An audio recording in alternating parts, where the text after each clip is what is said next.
la machine que vous voyez, c'est un incubateur pétro-solaire d'une capacité de 2000 E.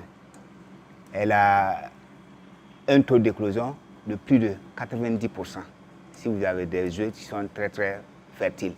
Et ça a été conçu spécialement, et c'est écologique, surtout pour le milieu rural.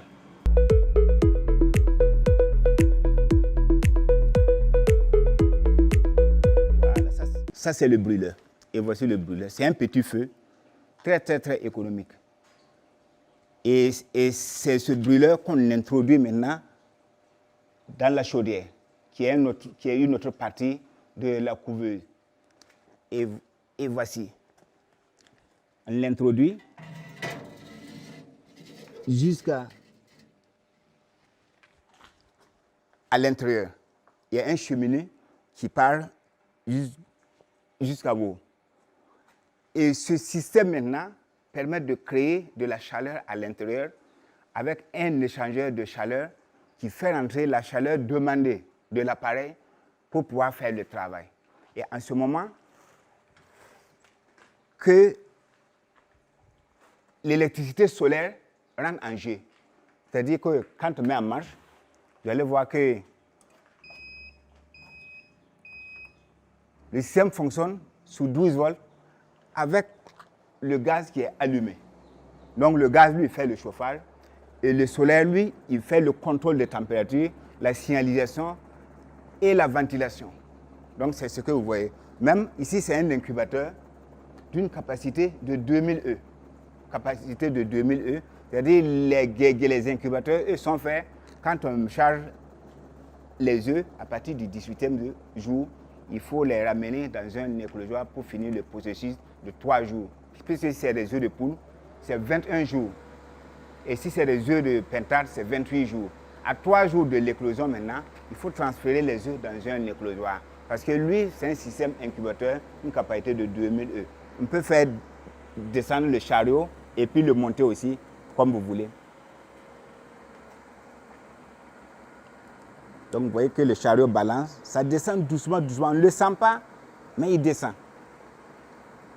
Comme les œufs sont fragiles, là, c'est le truc qu'il faut régler de telle sorte à ce que l'inertie là soit tellement raisonnable pour ne pas faire tomber les œufs. Et puis, avec la programmation, tous les 2 heures, il fait ce travail. Il le ramène vers l'avant, 2 heures encore, il le ramène vers l'arrière. Voilà, il s'arrête automatiquement, même si tu maintiens la main allumée.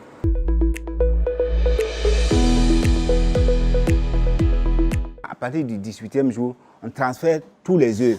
On vient mettre dans les paniers à éclosoir, et puis à éclosion, et puis on les laisse jusqu'au 3e jour, qui va faire tout le total, 21 jours, avant de venir récupérer les poussins à partir de ce niveau aussi.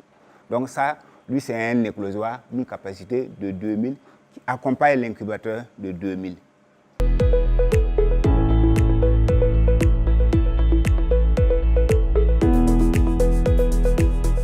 Pourquoi cette innovation? Parce qu'on s'est rendu compte que les couveuses solaires fonctionnent très bien dans les zones où l'ensoleillement est favorable. Mais il y a des zones aussi en Afrique où l'ensoleillement n'est pas favorable. Par exemple, à Abidjan, en Guinée, il y a des zones où on peut pas utiliser, où on n'a pas le soleil à tout moment. Voilà pourquoi on a innové le système pétro-solaire qui fonctionne avec le gaz. Le gaz, c'est pour alimenter le système de chauffage. Et le peu de soleil qu'ils ont accumulé la journée peut faire le travail jusqu'au matin. Donc ça travaille ensemble. Le prix, chaque fois on parle de kit complet, lui il fait 4 200 000 avec une bouteille de gaz, la chaudière, la couveuse et puis tous ces équipements électriques installés. On l'a déjà installé avec des projets à Kongoussi et à Lumbila et à Sapone.